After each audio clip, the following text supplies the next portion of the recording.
Bakit nga ba dapat pababain ng carbohydrates intake sa katawan?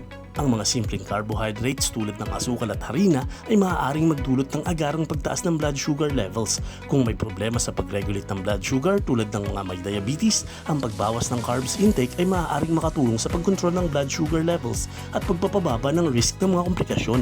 Ang mataas na carbohydrates intake ay nagre-resulta rin sa mataas na insulin sa katawan upang maproseso ang mga ito. Kung ikaw ay may metabolic issues tulad ng insulin resistance, ang pagbawas sa carbohydrates intake ay maaaring makatulong sa pagkontrol ng insulin response at pagbababa ng panganib ng mga sakit tulad ng type 2 diabetes at obesity. Sa pagbabawas ng carbs intake, maaaring mapalakas ang proseso ng lipolysis kung saan ang katawan ay gumagamit ng taba bilang energy source sa halip na carbohydrates. Ito ay maaaring magresulta sa weight loss at pagbabawas ng taba sa katawan.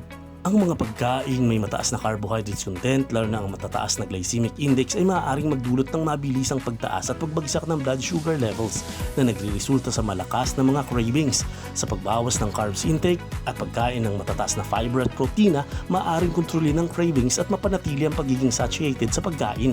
Ang low-carb diet ay naglalayong mapabuti ang control sa blood sugar levels, insulin response, metabolic health, at pagkontrol sa timbang at cravings ng pagkain. Subalit, mahalaga pa rin na tandaan na ang pangunahing pangangailangan ng katawan tulad ng sapat na supply ng nutrients at energy